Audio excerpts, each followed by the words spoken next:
Alex Romano woke up Monday morning with a headache that felt like divine punishment and fragmented memories of Friday night that definitely were. Fashion Week party. Isabella's rooftop. Too much Macallan 18. And Emma, his intern Emma, in a dress that should have been illegal. He groaned into his pillow, then forced himself vertical.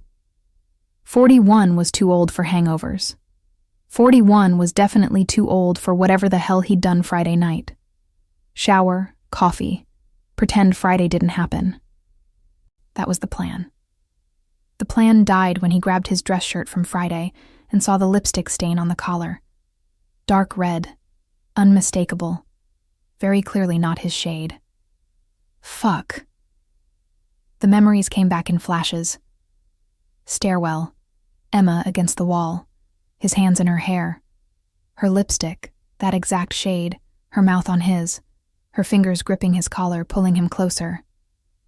Fuck, he repeated with feeling. He'd kissed his intern, his 23-year-old intern, at a party, while drunk, while she was sober, while he was her boss. This was a catastrophe.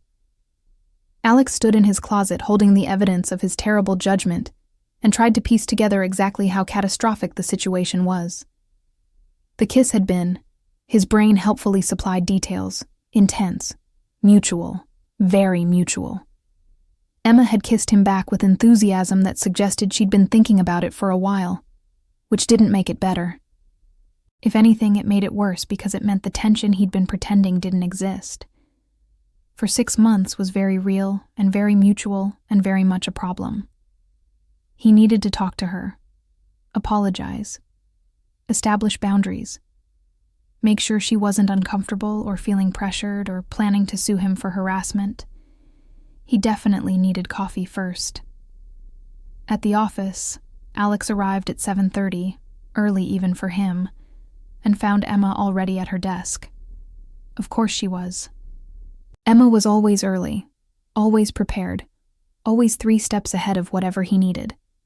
It was one of approximately 700 things he'd noticed about her over the past 6 months that he absolutely should not have been noticing about his intern. She looked up when he approached, and her expression was perfectly professional. Morning. Coffee's already in your office. I rescheduled your 9 o'clock. Thought you might need extra time after the weekend. No mention of Friday. No acknowledgement of anything unusual. Maybe she didn't remember. Maybe she'd been drinking too. Maybe... Nice shirt, Emma added, her eyes flicking to his collar with the tiniest smirk. New? Okay, she remembered. Emma. Your 10:30 called to confirm. I sent them the updated deck. She was still smiling slightly, watching him with those sharp eyes that missed absolutely nothing. Anything else you need? We need to talk. About? Friday. What about Friday? Her tone was innocent. Her expression was not. The party. He lowered his voice. The stairwell. Oh, that. Emma leaned back in her chair, completely relaxed. What about it? Emma, He glanced around. The office was mostly empty, but not empty enough. My office. Please. She followed him in, closed the door, and waited. Alex sat on the edge of his desk, trying to figure out how to start this conversation. Friday night. I drank too much. You kissed me, Emma supplied helpfully. Yes, and I need to apologize. That was inappropriate and unprofessional and... Why are you apologizing? Because I'm your boss. Because you're my intern. Because I was drinking and You weren't that drunk. Alex stopped. What? You had maybe 4 whiskeys over 3 hours. You were loose, not wasted. You knew exactly what you were doing. Emma crossed her arms, studying him. So why are you apologizing? Because you regret it? Or because you think you should regret it? Emma, also, for the record, I kissed you back. Enthusiastically. You didn't do anything I didn't want you to do. So the whole, I took advantage narrative you're building? Not accurate. I'm your boss. You are. At work. That party wasn't work. It was Isabella's Fashion Week thing. We were both there as guests, different context. The power dynamic doesn't disappear just because we're off the clock. Fair point. Emma moved closer. But here's the thing. I'm 23, not 12. I can make my own decisions about who I kiss in stairwells. And I decided to kiss you. So you can stop the guilt spiral. It's not helping anyone. I don't remember all of it, Alex admitted. The whiskey. You remember enough. Do I? You remember telling me you'd been thinking about this for months. You remember me saying I had too. You remember? She stopped, smiled slightly. Actually, I'll spare you the details. But you remember the important parts. Trust me. Alex tried to reconcile this confident, slightly amused woman with the professional intern he was used to. They were the same person, but this version was unfiltered, direct, not intimidated by him at all. It was incredibly attractive, which was absolutely not helpful right now. This is complicated, he said finally. Most good things are. Emma, we work together. I'm 19 years older than you. 18. Math, Alex. I know you're good at it. And you're an intern. This is textbook inappropriate workplace relationship. Then it's lucky we're having this conversation so we can figure it out like adults instead of pretending nothing happened. Emma tilted her head. Unless that's what you want. Pretend Friday didn't happen. Maintain professional distance until my internship ends in 2 months. That would be the sensible thing to do. Would it? Because I don't think either of us is that good at pretending. She paused. You want to know how I knew you'd been thinking about me? Emma. You stare, not obviously, not creepily, but I catch you sometimes, looking at me like you're trying to figure something out, like I'm a problem you can't solve. She moved closer. I do the same thing, have been since week 2, so we can pretend there's nothing here, but we'd both know we're lying. This could affect your internship, your career. If people think that I slept my way into a position, please. I dealt with that assumption in modeling for 5 years. People looked at me and saw pretty and nothing else. I got very good at proving them wrong. Emma's expression hardened slightly. I earned this internship on merit. Isabella recommended me because I'm good at what I do, not because I look good doing it. And if we decide to act on whatever this is, she gestured between them, it'll be because we both want to, not because you're doing me favors. I know you earned your position, Alex said quietly. You're the best intern we've had. Smart, strategic, brings perspective no one else has. I'd hire you full-time tomorrow if I could. But you can't, because now there's this. She gestured at the space between them. This complication. Yes. So, what do we do? Alex looked at her. Really looked at her. Emma in her work clothes, hair pulled back professionally, but with that slightly challenging expression that said she was not going to make this easy for him, that she was going to push until they figured this out properly. I don't know, he admitted. This is new territory for me. I don't date employees, ever. It's a hard rule. Why? Because I've seen it go badly. Power dynamics, hurt feelings, lawsuits. It's not worth the risk. So I'm a risk?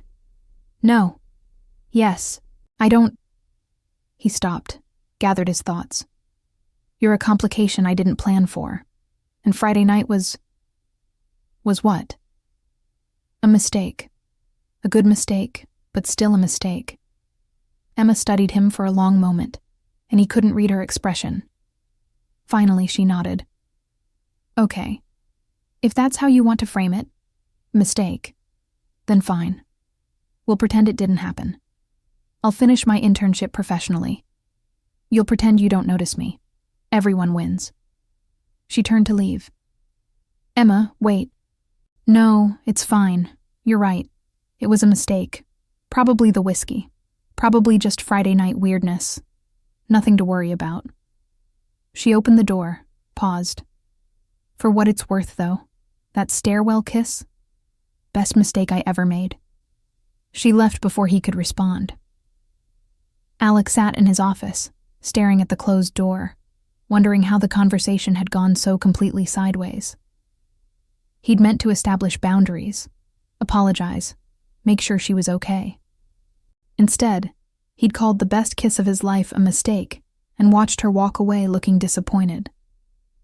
41 years old, and apparently still capable of catastrophic romantic incompetence. His phone buzzed. Text from Isabella. Isabella. Heard you and Emma had fun at my party Friday. Don't screw this up, Alessandro. She's too good for you already.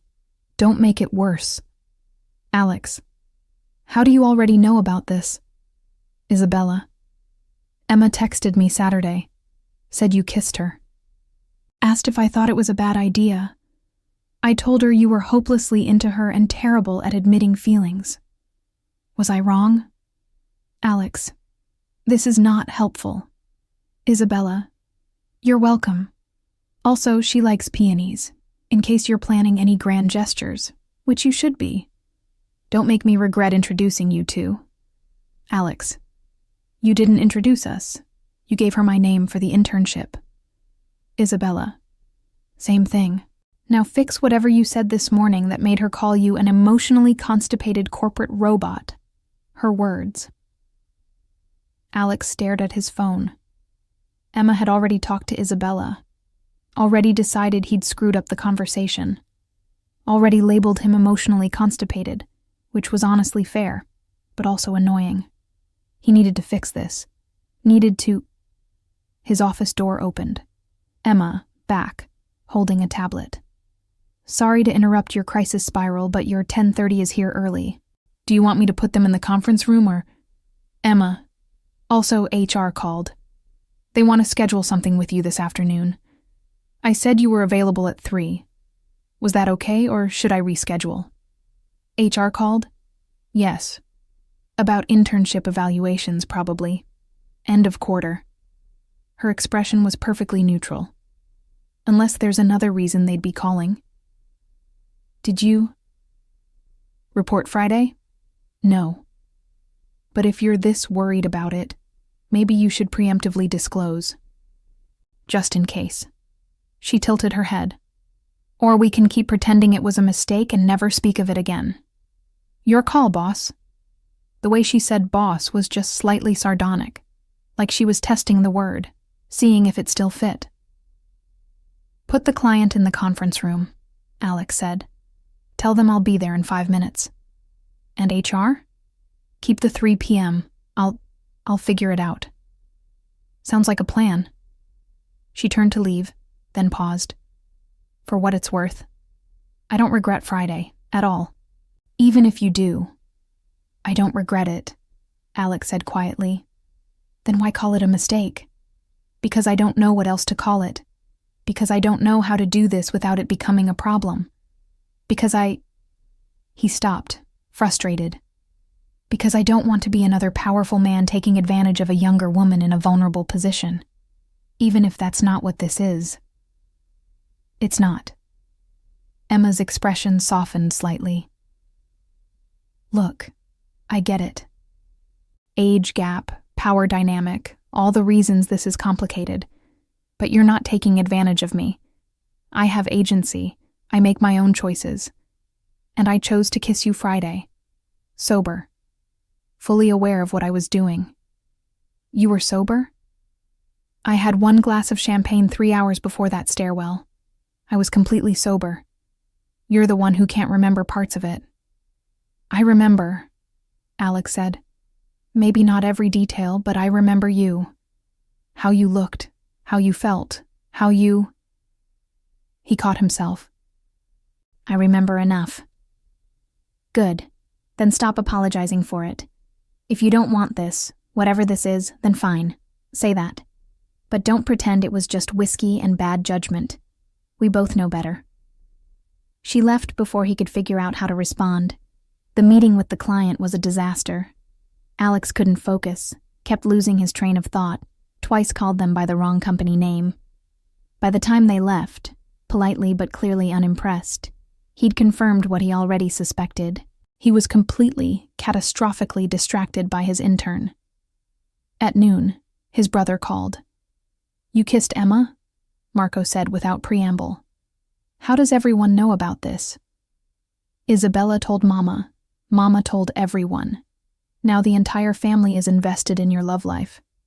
So yes, you kissed Emma?" It was a mistake." "Was it?" "Because Isabella says Emma is perfect for you. Smart, funny, doesn't take your shit. Sounds ideal." "She's my intern. She's 23. This is inappropriate." "She's an adult. You're both single. What's inappropriate?" "The power dynamic. The age gap. The fact that her career could be affected by you actually dating her properly instead of brooding about it. Yes, tragedy." Marco sighed. "Look, I don't know Emma, but Isabella does, and Isabella doesn't recommend people lightly. If she says Emma's good for you, she probably is. So stop overthinking and figure it out. It's not that simple. It never is with you. Dinner Sunday. Mama's insisting. She wants to meet Emma. We're not... Mama doesn't care. She heard you kissed someone at a party and decided this is serious. You know how she is. Sunday, 6 p.m., bring Emma or face interrogation alone. Your choice." Marco hung up. Alex sat at his desk, wondering when his life had spiraled so completely out of control. 4 days ago, everything was simple. Complicated attraction to his intern that he was successfully ignoring. Professional distance maintained. No drama. Now, lipstick-stained collar. His intern calling him emotionally constipated. His entire family knowing he'd kissed someone. And an HR meeting in 3 hours that he had no idea how to handle. At 2:30, Emma knocked on his doorframe. "You're 3 o'clock with HR?" They moved it to now. "Conference room B. Want me to come with you?" "Why would you come with me? Moral support? Note-taking? Because I'm curious what you're going to say." She smiled slightly. "I'm good at reading rooms. Might be useful." "This isn't your problem to solve." "Isn't it? We're both involved. Might as well be strategic about it." Before Alex could respond, Emma was already heading to the conference room. He followed, wondering if this was what surrender felt like. Jennifer from HR was waiting with a sympathetic expression that suggested she already knew why they were there. "Alex, Emma, thanks for coming. I understand there's a situation we need to discuss." Alex looked at Emma. Emma looked back, clearly leaving this to him. "Friday night," Alex started. "There was a party, not company-related. Private event. Emma and I were both there. Things happened that we need to disclose, for transparency." "Things happened," Jennifer repeated. "Can you be more specific?" "We kissed," Emma supplied. "In a stairwell. It was mutual. No coercion. No one's uncomfortable. We're here because Alex is paranoid about HR implications." "Not paranoid," Alex corrected. "Cautious." "Same thing." Emma turned to Jennifer. "Look, we get that this is complicated. He's my boss, I'm the intern, there's a power dynamic. But it happened off company time, at a private party, and we're both adults. We just want to handle it properly instead of pretending nothing happened." Jennifer studied them both. "Okay, appreciate the disclosure. Emma, do you feel pressured in any way? Has Alex suggested that your internship performance is connected to any personal relationship?" "No, he's been completely professional. This was..." Emma paused. "Unexpected. For both of us." "Alex, have you made any promises or implications regarding Emma's position based on personal feelings?" "No. Her internship is based entirely on merit. Always has been." Good.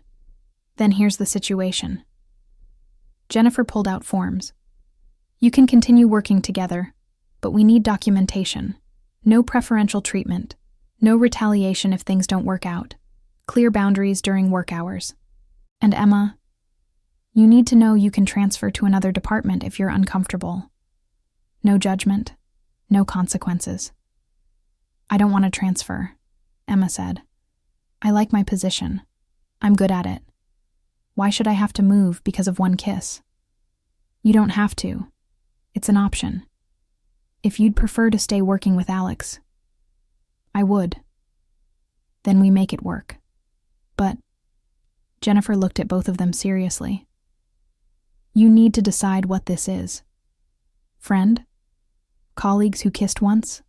Something more? Because the rules change depending on the relationship. We don't know yet, Alex admitted. It's new. It's complicated. Then figure it out, soon, because operating in gray area helps no one. Jennifer slid papers across the table. Disclosure forms, both of you sign. And Alex, whatever you decide, be honest with her. And yourself. After HR, Alex and Emma walked back to their desks in silence. Finally, Emma spoke. So, that happened. Yes. Feel better, now that HR knows? Honestly, no. If anything, it made it more real. Alex stopped at Emma's desk. I called it a mistake this morning. I shouldn't have. It wasn't a mistake, it was just... Complicated? Yes. Everything good is. Emma met his eyes. Look, I'm not expecting declarations or commitments, but I am expecting honesty. If you're interested, say so. If you're not, say that too. But don't hide behind inappropriate or complicated when what you mean is scared. I'm not scared. Aren't you? She tilted her head. Big bad CEO, terrified of a 23-year-old intern. It's kind of adorable. I'm not adorable. You absolutely are, especially when you're being noble and self-sacrificing about protecting my career. Emma smiled. For the record, I can protect my own career.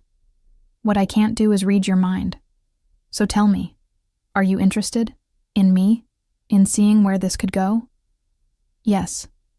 The word came out before Alex could stop it. Honest, direct, exactly what she'd asked for. Yes, I'm interested. Yes, I've been thinking about you for months. Yes, Friday night was the best, worst idea I've had all year. And yes, I'm terrified this is going to blow up in both our faces and ruin everything. Emma's smile widened. See? Was honesty that hard? Apparently not. Good. Then let's figure this out. Together, like adults, without you deciding what's best for me. She picked up her bag. For now, though, I'm going home. It's 6 p.m. and I've been here since 7. You should too. Get some sleep, eat something that's not coffee, and we'll figure out the next steps tomorrow. Emma. Tomorrow, Alex. When you're not still hungover, and I'm not annoyed at you for calling the best kiss of my life a mistake. She paused at the elevator. For what it's worth. I'm interested too. Have been since you interviewed me and actually asked intelligent questions instead of staring at my resume like everyone else. So yeah, tomorrow. We'll figure it out. The elevator doors closed before Alex could respond. He went back to his office, sat at his desk, and tried to process the day. Lipstick-stained collar at dawn. Confrontation. HR meeting. Confession. Emma calling him adorable and leaving him speechless. His phone buzzed. Emma.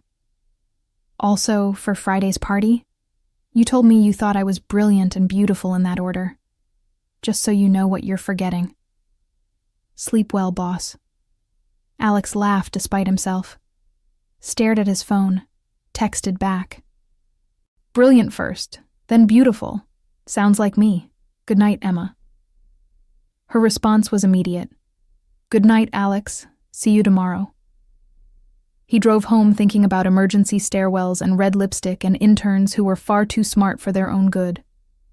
And maybe, just maybe, thinking that Jennifer from HR was right. He needed to figure out what this was.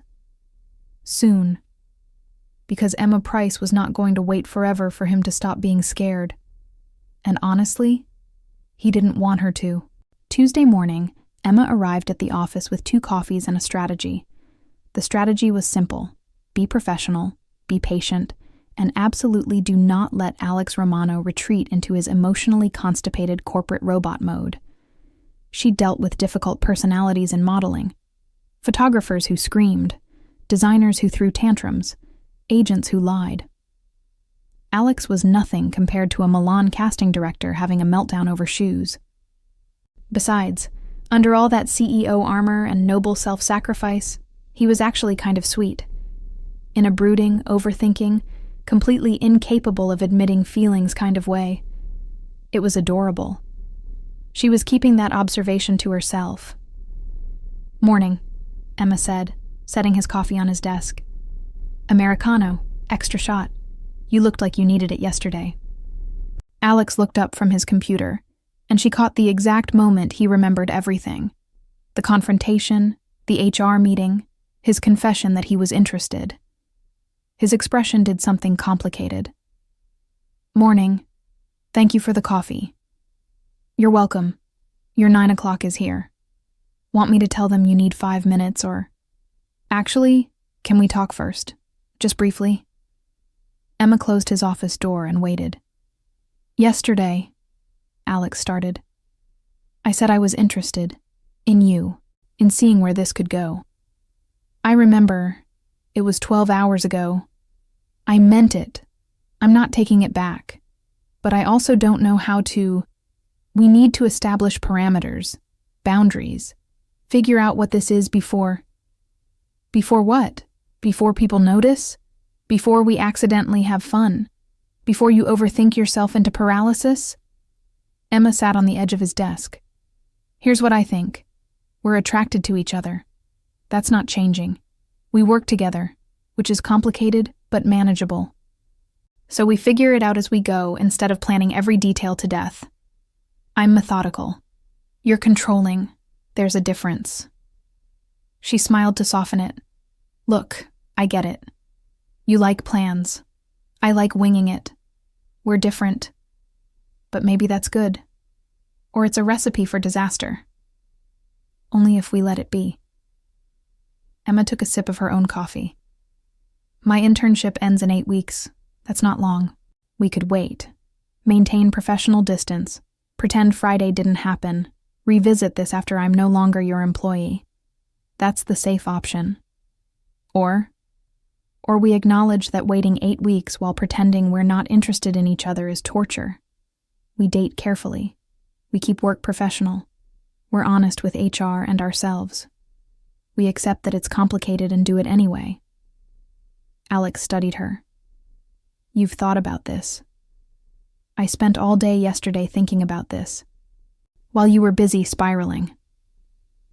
She leaned forward slightly. "I know what I want, Alex. I want to see where this goes, not in 8 weeks, now. But I'm not going to convince you. You need to decide for yourself. What if it doesn't work? What if we try this and it's a disaster and your career suffers? Then my career suffers and I deal with it. I'm 23. I'll recover. But I'd rather try and fail than spend 8 weeks wondering what if." "You're very confident. I've been underestimated my entire adult life. You develop confidence or you quit. I didn't quit." Emma stood. "Your meeting's waiting. Think about what I said. Let me know what you decide. But decide soon, because I'm not patient enough for extended corporate deliberation." She left before he could respond. The morning passed in careful professionalism. Emails, calls, meeting prep. Emma handled everything efficiently, while very deliberately not looking at Alex more than necessary, which was harder than expected because she could feel him watching her. At 11, her phone buzzed. "Alex." "Lunch?" Emma. "Is this a professional lunch or a figuring things out lunch?" Alex. "The second one." Emma. "Where?" Alex. "My place. 20 minutes?" Emma stared at her phone. His place. That was bold. also potentially problematic, also exactly the kind of direct move she'd been hoping for. Emma. I'll tell reception I'm running an errand. See you there. Alex's apartment was in Tribeca. Minimalist, expensive, with floor-to-ceiling windows that probably cost more than Emma's annual salary. She'd been there once before to drop off documents. It had felt different as his employee. Now it felt intimate. Thanks for coming, Alex said, letting her in. I ordered Thai. Should be here in 15 minutes. Efficient. I had time to plan on the way here. He gestured to the living room. We should talk, properly, without office interruptions. Okay. Emma sat on his very expensive couch. Talk. I want to try this. With you. Dating, relationship, whatever we call it. But I need you to understand what you're signing up for. He paused, gathering thoughts. I'm not easy. I work too much. I'm demanding. I have family obligations that are complicated. My mother is already planning our wedding based on secondhand information from Isabella. And I'm 18 years older than you, which means I've had 18 more years to develop annoying habits. 19 years, Emma corrected. You said 18 yesterday. You're 41. I'm 23. That's 18 years. But you'll be 42 in 3 months, so it's functionally 19. Math, Alex. You looked up my birthday? I've had access to your calendar for 6 months. I know your birthday, your social security number, and your mother's maiden name. I could steal your identity if I wanted. That's terrifying. That's being a good assistant. Emma smiled.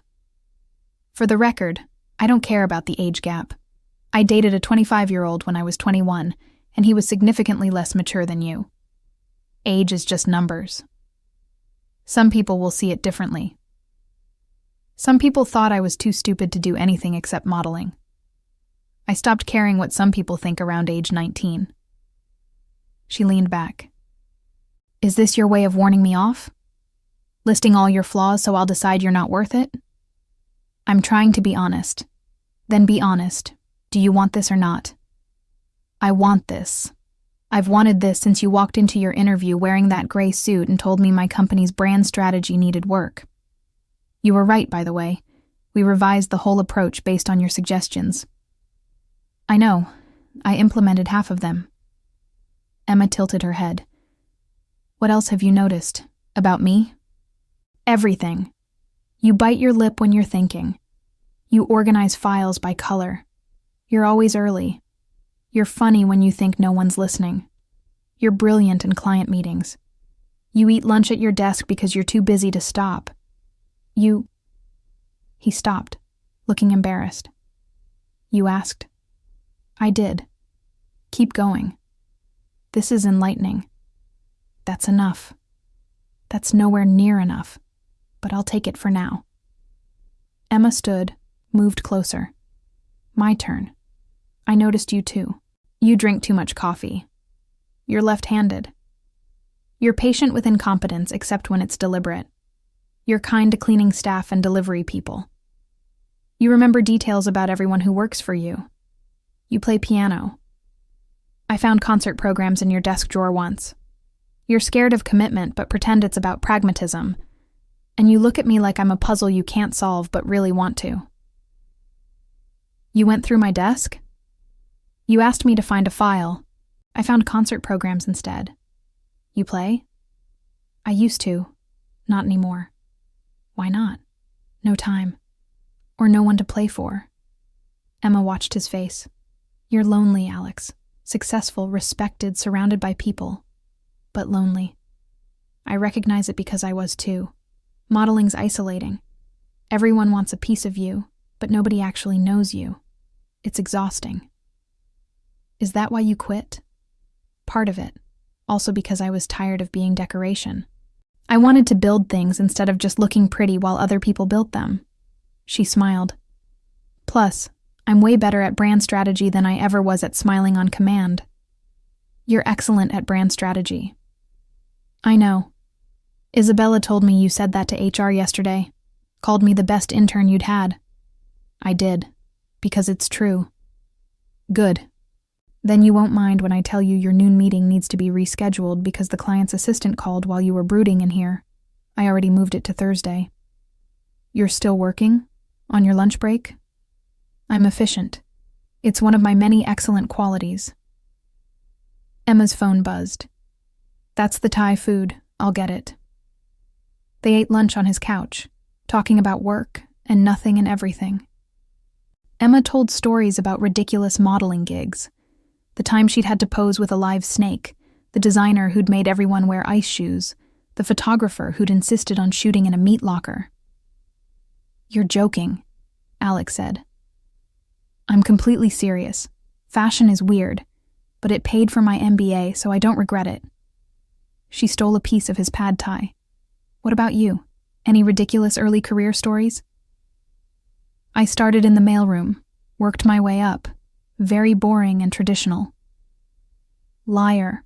Isabella said you once pitched a client while extremely hungover and won the account anyway.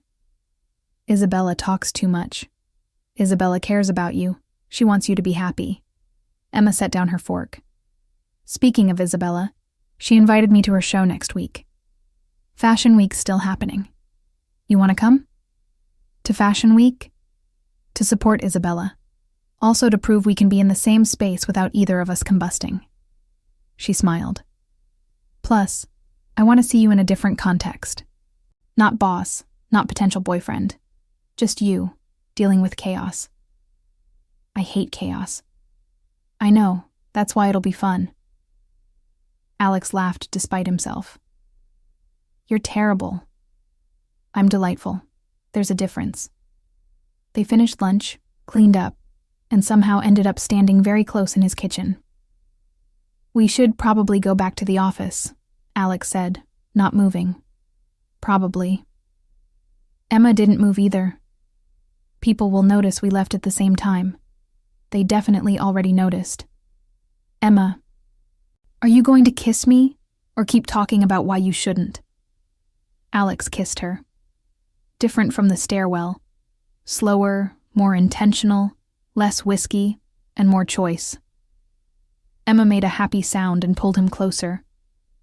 When they finally separated, both breathing harder, Alex rested his forehead against hers. This is really happening. This is really happening, Emma confirmed. No more pretending it's not. My family wants to meet you. Sunday dinner. My mother's already decided you're important. Based on what? Isabella's gossip? Based on me kissing someone at a party. Apparently that's unprecedented enough to be significant. He pulled back slightly. You don't have to come. I can tell her you're busy. I want to meet them. Might as well get the intimidation over with early.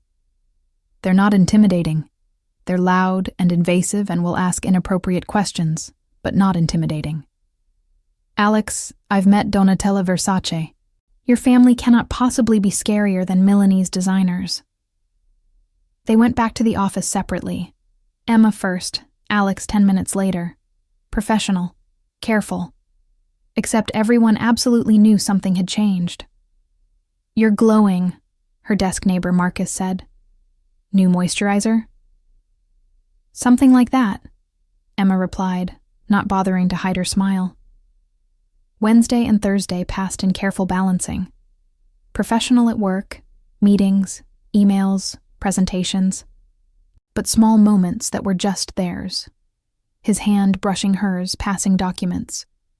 Her straightening his tie before a client meeting.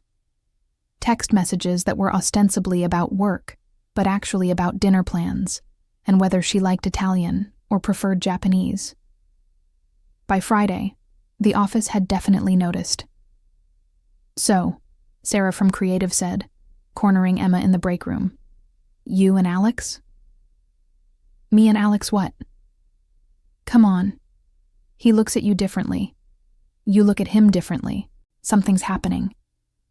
We're figuring things out. Good. He needs someone to shake things up. He's been too serious for too long. Sarah grabbed coffee. For what it's worth, I think you're good for him. Just be careful. Office relationships are complicated. Trust me, I'm aware. Saturday morning, Emma got a text from an unknown number. Emma, this is Teresa Romano, Alex's mother. Isabella gave me your number. I hope that's okay. We're so excited to meet you tomorrow. Dinner is at 6. Please don't bring anything except yourself. See you then. Teresa. Emma. Looking forward to it. Thank you for the invitation. Teresa. Isabella says you're brilliant. Alex says the same. I can't wait to meet the woman who finally caught my son's attention. He's been alone too long. Emma screenshotted the exchange and sent it to Alex. Emma. Your mother texted me. She's excited. Should I be nervous? Alex. Terrified, but you'll be fine. Probably. Emma. Very reassuring. Alex. Want to come over tonight? Prep for tomorrow? I can warn you about who to avoid and who will interrogate you about grandchildren. Emma. Grandchildren? We've been dating 5 days. Alex.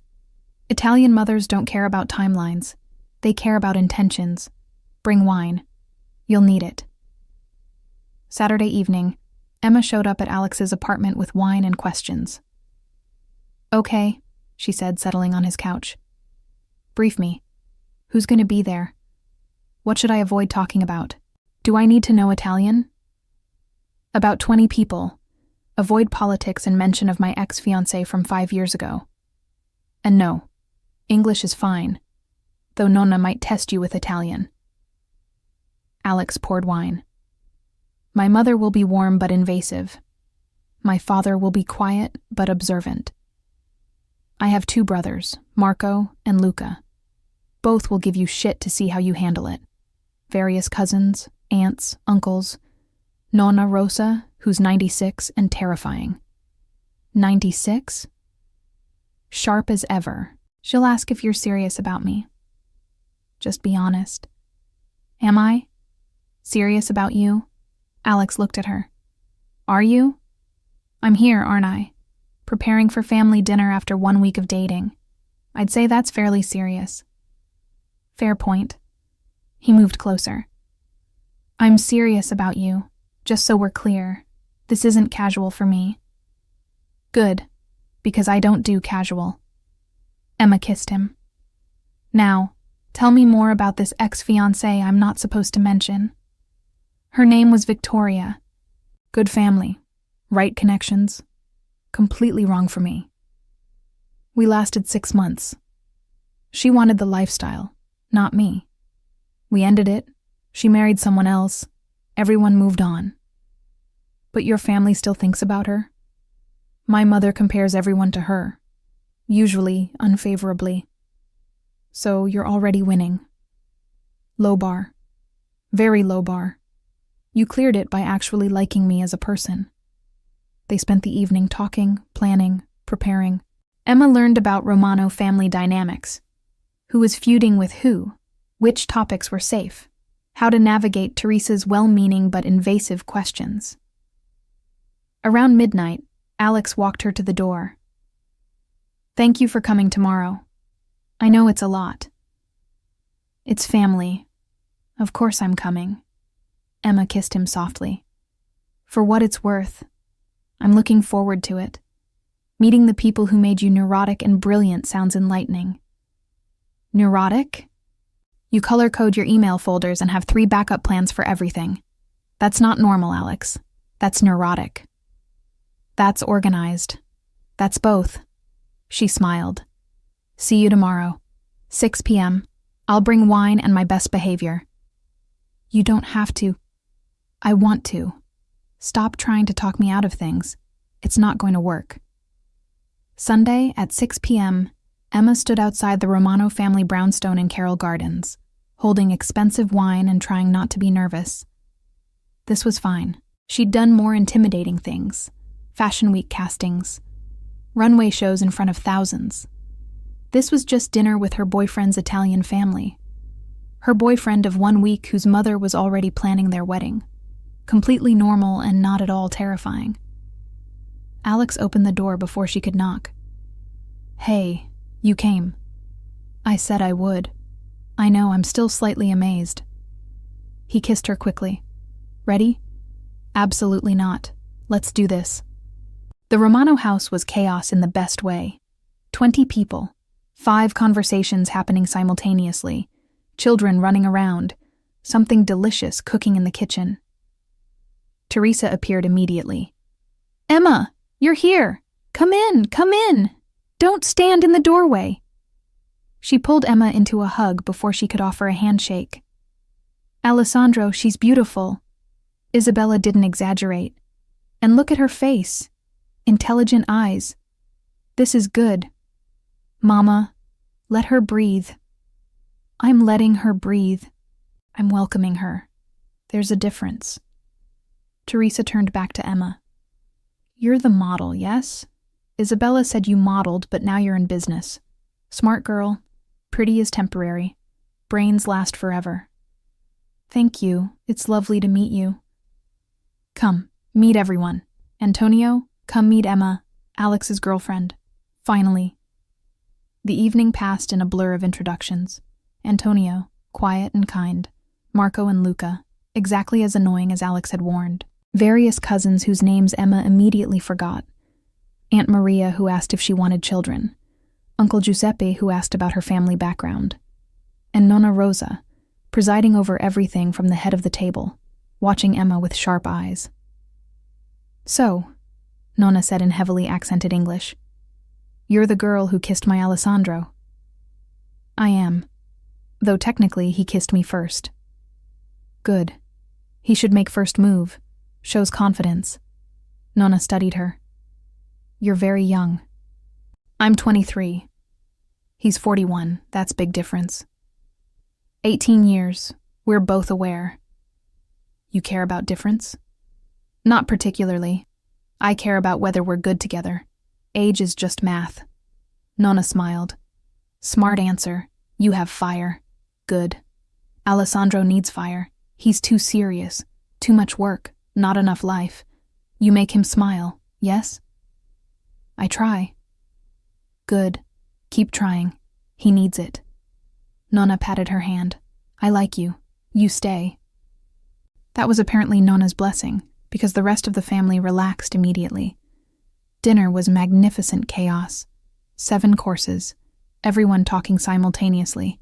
Arguments in Italian that Emma couldn't follow but enjoyed anyway.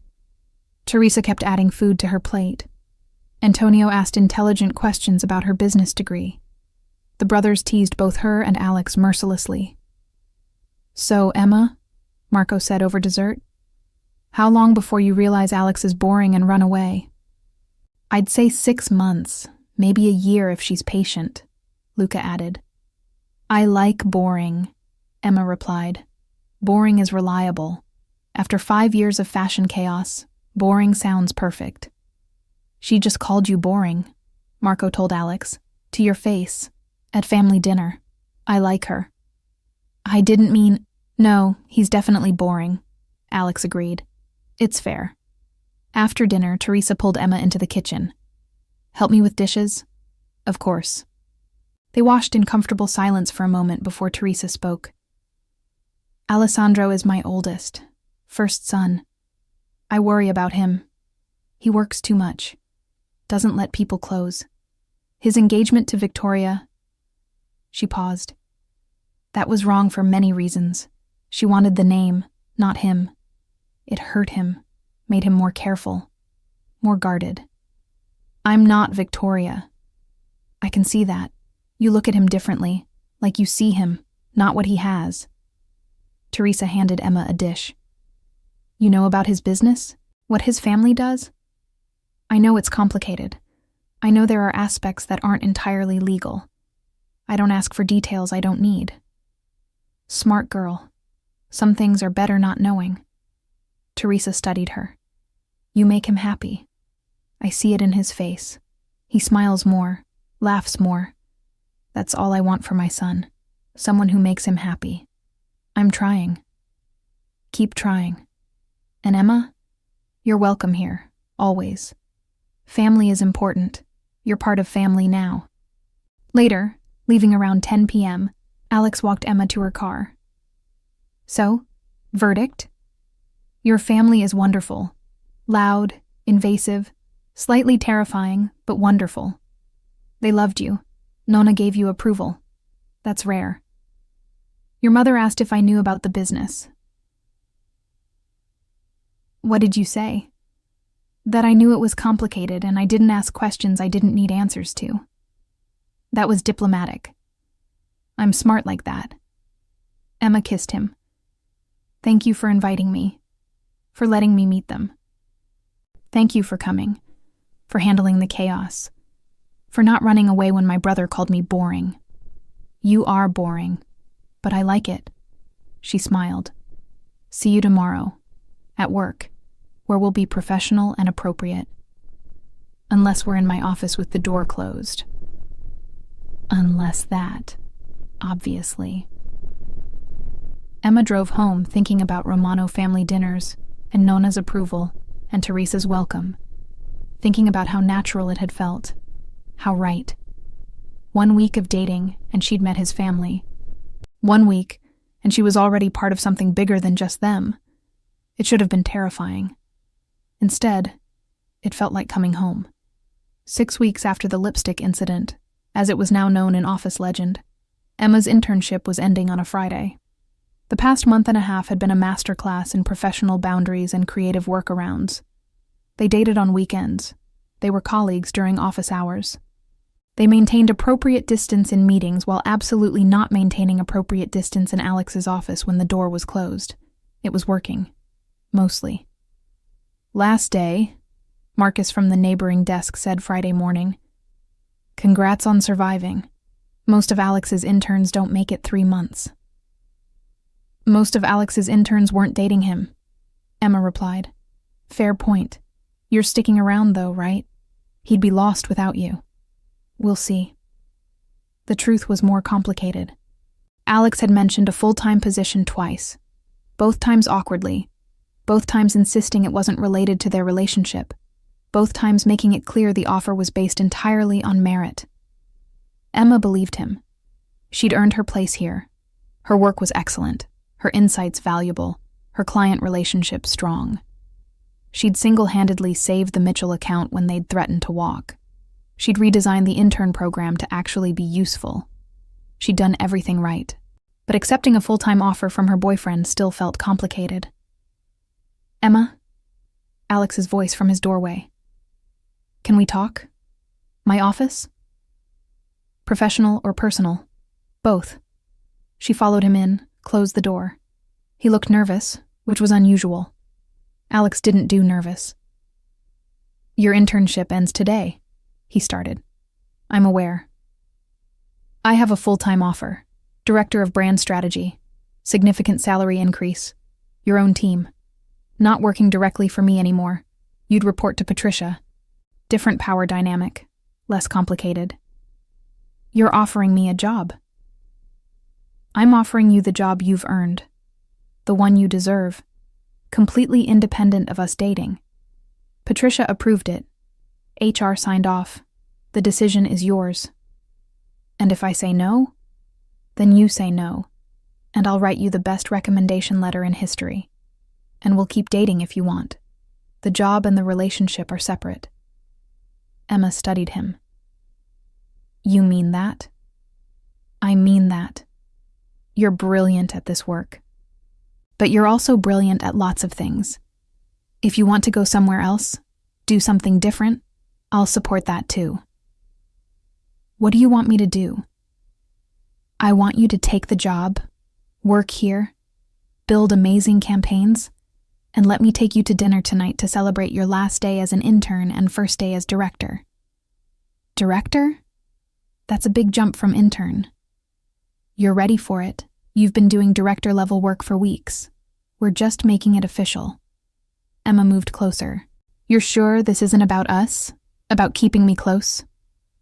I'm sure this is about you being phenomenally talented and me wanting phenomenal talent at my company. The fact that I'm also wildly in love with you is... He stopped, apparently realizing what he'd said. Relevant but separate. You love me? Yes, obviously. Did you not know that? You hadn't said it. Alex looked genuinely confused.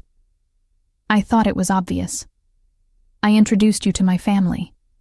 I defended you to my mother when she got invasive. I've been professional at work for 6 weeks when all I want to do is, he gestured vaguely, not be professional. Say it properly.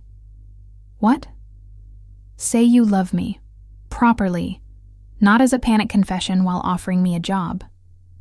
Alex moved closer, took her hands. I love you, Emma Price. I've loved you since you called my brand strategy outdated in your interview. I love that you're brilliant and funny, and you don't take shit from anyone, including me. I love that you eat lunch at your desk and argue about soccer with my brothers and make my nonna laugh. I love that you're 23 and terrifying and absolutely certain about everything. And I love that you kissed me back in that stairwell when you probably should have reported me to HR instead. That's better, Emma said softly. For the record, I love you too. Even though you're neurotic and over-caffeinated and completely incapable of admitting feelings without spiraling first. I don't spiral. You absolutely spiral. You've been spiraling for 6 weeks about this job offer. Because I didn't want you to think. I know what you didn't want me to think, and I appreciate it. But Alex? She kissed him. I earned this position. I know that. You know that. Everyone here knows that. So yes, I'll take the job. I'll be your director of brand strategy, and then I'll let you take me to dinner to celebrate. Yeah? Yeah. Now let me go do my actual work before someone wonders why we've been in here for 20 minutes with the door closed. They definitely already know why. Probably. But we're still pretending we're professional. She opened the door, paused. For the record, I love you too. Have for weeks. Since you defended my work to that awful client who said I was too young to know anything. You didn't even hesitate. Just told him my age was irrelevant and my insights were brilliant. It was... She smiled. It was very attractive. You're very attractive. I know, but thanks for noticing. She left before he could respond, fighting a smile. At 5 p.m., Emma's official last day as an intern ended. Patricia called a small gathering. Cake, champagne, congratulations. Alex gave a professional speech about Emma's contributions, her talent, her future with the company. Emma gave a brief thank you that carefully avoided mentioning she was dating the CEO. Everyone knew anyway. To Emma, Patricia toasted, our newest director, the youngest person ever to hold that position, and probably the only one who started as an intern and ended up running strategy. Congratulations. Thank you, all of you, for taking me seriously, for giving me opportunities, for making this feel like home. After everyone left, Alex found her at her desk, soon to be her old desk, as she'd have a real office starting Monday. Dinner? To celebrate? Where? Wherever you want. Your choice. Your place, takeout. I want to celebrate privately before your mother demands details. She's already texted me 3 times asking if you said yes to the job. How does she even know about the job? I told her I was offering it. She's been anxiously awaiting your response. Your family is very invested in our relationship. You met them. This is what they do. Invest.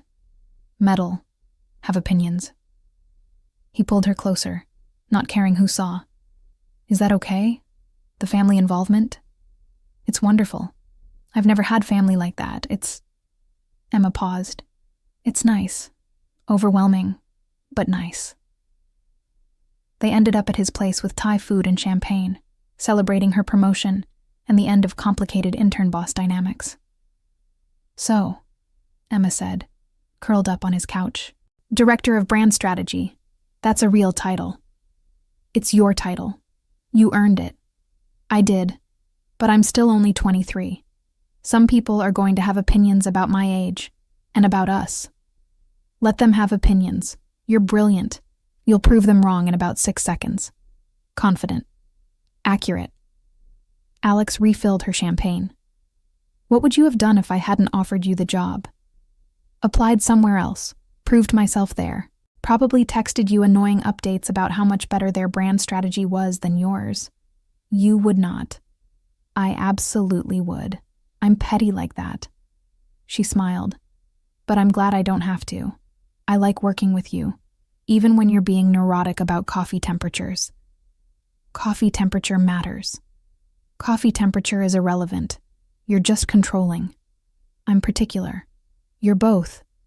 Emma kissed him. I love it anyway. 3 months later, Emma had her own team, her own office, and had successfully pitched 3 major clients who'd all signed long-term contracts worth millions.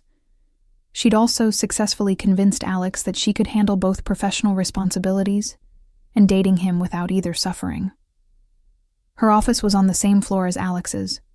Different wing, appropriate distance, but close enough that they could still have lunch together when schedules allowed. Her team consisted of 4 people, 2 junior strategists fresh out of grad school, 1 senior designer who'd worked at the company for 15 years, and 1 data analyst who Emma had personally recruited from a competitor. They were good. Really good. And Emma was discovering that managing people was both more challenging and more rewarding than she'd anticipated. I told you I could do this, she said one evening in her office, actual office with her name on the door and everything, reviewing quarterly numbers that exceeded projections by 18%. You did. I was worried for nothing. You were worried because you're you. It's what you do. She saved her work, shut down her computer. Dinner with your family Sunday? Always. They'd disown me if we missed. Nona asked if you're ready for the question yet. What question? The marriage question. She thinks we've been dating long enough to make it official. We've been dating 4 months. She doesn't care about timelines. She cares about intentions. To her, 4 months is practically an eternity. She met my grandfather and married him 6 weeks later. Stayed married for 62 years until he died. Alex leaned against her desk. For the record, I'm not proposing because my grandmother demanded it. Good. Because I'd say no if you proposed because of family pressure. What if I proposed for other reasons? What other reasons? Because I love you. Because I've never been happier. Because I wake up every morning grateful you exist. Because I want everything with you. Marriage, future, family, the whole complicated, messy, beautiful thing. Emma's heart jumped. Are you proposing? Now? In my office at 8 p.m. on a Thursday? Would you prefer somewhere romantic? I can plan something elaborate. Flowers, music, public declaration, the whole production. Isabella offered to help. My mother has opinions about ideal proposal locations. I could make it perfect. I'd prefer honest, direct, just us. Alex pulled a small box from his pocket. I've been carrying this for 2 weeks, waiting for the right moment, walking around with it burning a hole in my jacket. Then I realized with us, every moment is the right moment. We started this relationship in an emergency stairwell. We disclosed it to HR over Thai food. We're not traditional. Why should this be? That's very smooth. Isabella helped me pick the ring out. She said you like emerald cut because it's clean lines, modern, elegant without being fussy. She was very specific about what you'd hate, too ornate, too traditional, too anything that looks like everyone else's ring. I do. Wait, you asked Isabella for help? I asked everyone for help. My mother had opinions about family heirlooms.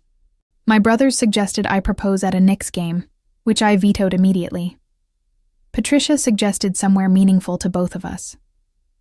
Sarah from Creative wanted me to do something Instagram-worthy. Everyone had opinions. Isabella's were the most useful because she actually knows you. He opened the box, revealing a perfect emerald-cut diamond in platinum, clean and modern, and absolutely Emma. Emma Price, will you marry me? Will you put up with my neurotic tendencies and over-caffeinated spiraling? Will you argue with my family and fix my brand strategy and make me laugh when I'm taking everything too seriously? Will you build this life with me? Yes. Yes? Obviously yes. Did you think I'd say no after that speech? And this ring? This perfect, exactly what I would have chosen myself ring? I was maybe 60% sure you'd say yes. 40% worried you'd say it's too fast. It's definitely too fast. We've been dating 4 months. Most people would say that's insane. But I don't care what most people would say. I love you. I want everything with you too. So yes, I'll marry you. In your company, in my office, on a Thursday, because that's us. Alex slid the ring on her finger. Perfect fit, of course, because he'd apparently stolen one of her existing rings to get sized measured, and kissed her until they were both breathless. My mother is going to lose her mind, he said against her lips. Your mother is going to start planning immediately. I give her 24 hours before she has 3 binders full of venue options and 12 pages of guest list drafts. Very accurate. She's probably been planning since we started dating, just waiting for this moment. Emma's phone buzzed. Text from Teresa. Teresa. Isabella just told me. Congratulations. We're so happy. Sunday dinner we celebrate. I'm making 7 courses. Don't bring anything except yourselves and that beautiful ring I need to see. So exciting. Welcome to family officially. Love you both. Emma showed Alex the screen. How does Isabella already know? You proposed 30 seconds ago. I told her I was proposing tonight. Needed final encouragement. She apparently told my mother immediately, who's probably telling everyone else right now. By tomorrow morning, the entire North End will know. Your family has no concept of privacy. They really don't. It's actually impressive how fast information travels. I think Nonna has some kind of telepathic network. He pulled her closer. Is that okay? The immediate family involvement? The planning and opinions and everyone caring deeply about details? It's perfect. I've never had family who cared enough to be invasive. My mom was great but distant. No siblings, no extended family, just me.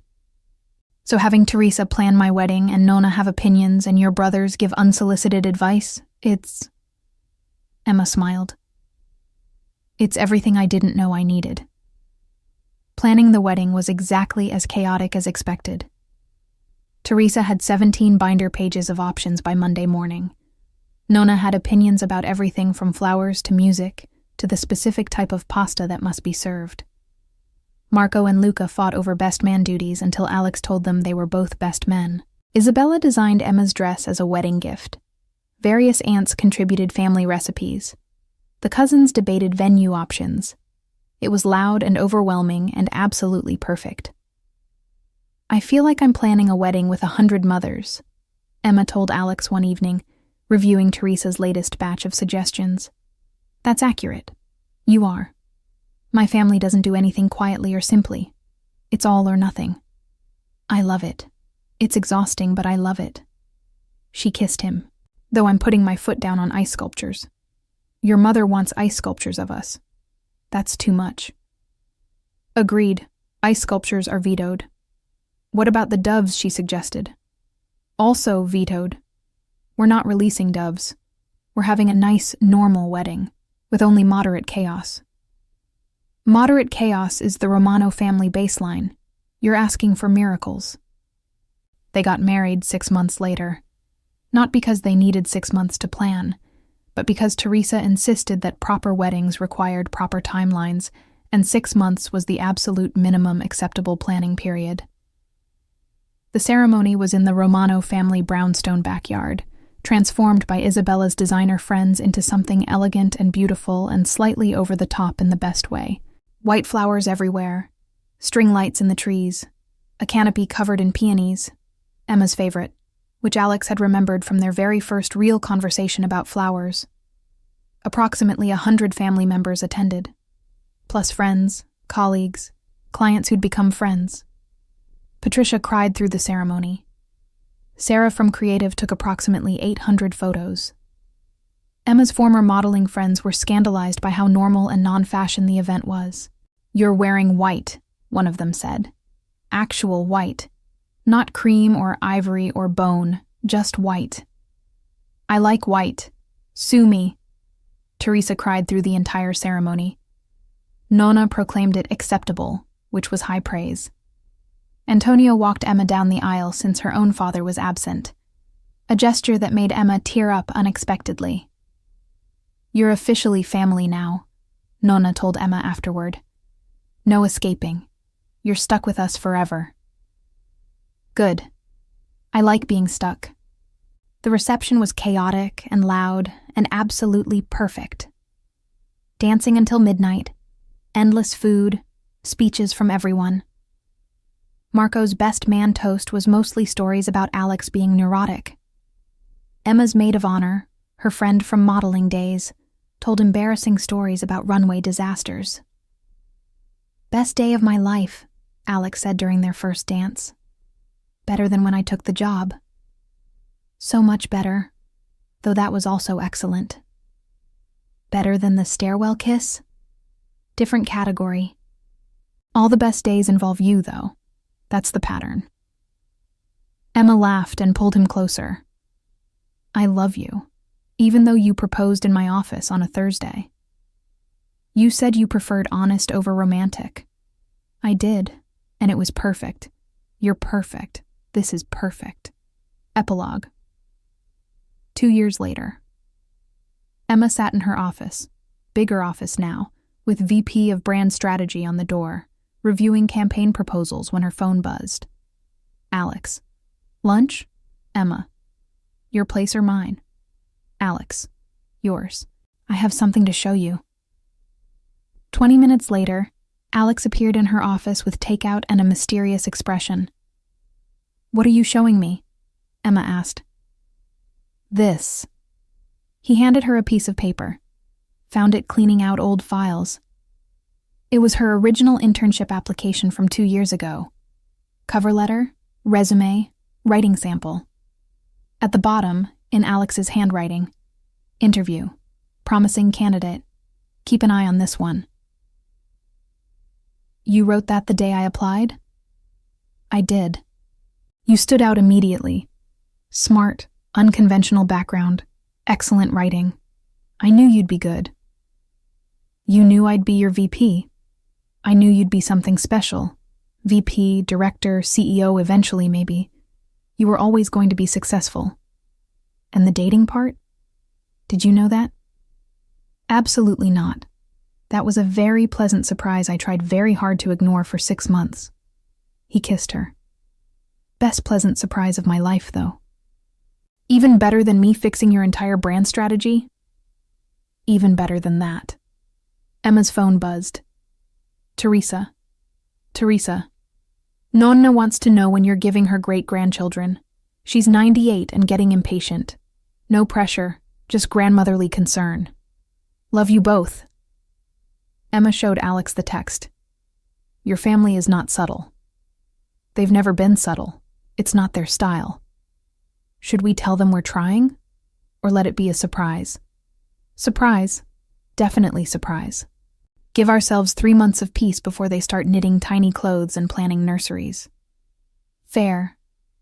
Emma pulled him closer. "Can you believe this is our life? 2 years ago I was your intern. Now I'm your wife and VP and apparently supposed to be producing great-grandchildren. Do you regret it? Any of it?" "Not even a little. Sending that internship application was the best decision I ever made." "Second best," Alex corrected. "Best was kissing me back in that stairwell. That was your decision. You kissed me first." "You kissed me back enthusiastically, with tongue, while leaving lipstick evidence on my collar. Details. Important details." He smiled. "For the record, I still have that shirt, the one with the lipstick stain." "You do not." "I absolutely do. It's in the back of my closet. Couldn't throw it away. Too significant." "That's deeply sentimental and slightly weird." "That's me, Sentimental and weird. You married me anyway. I married you because of it, not despite it. Emma kissed him. Now go back to your CEO duties. I have campaigns to approve. You're kicking me out of your office? I'm reminding you we have that thing called work. Remember work? We used to do it sometimes. Vaguely remember. Before I started spending lunch breaks making out with my VP. Exactly. Very unprofessional. What would HR say? They'd say we already disclosed the relationship 2 years ago and have excellent professional boundaries, except when your door is closed. Then it's lucky my door's closed. Emma pulled him back. 5 more minutes, then we're both being professional. 5 minutes, then professionalism. They both knew it would be at least 10, maybe 15, but that was the thing about dating your boss, or in this case, being married to the CEO while running his brand strategy. Some rules were made to be bent, especially rules about lunch breaks and closed doors and appropriate workplace behavior. And definitely rules about not falling in love with your intern. Because that rule had been worth breaking from the moment Emma had walked into her interview wearing a gray suit and told Alex his brand strategy needed work. She'd been right about the brand strategy, and she'd been right about them. Some risks were worth taking, some complications were worth navigating, some lipstick stains were worth keeping. And sometimes, the best mistakes were the ones you didn't remember making until you saw the evidence on your collar Monday morning. Lucky thing Emma had been there to remind him.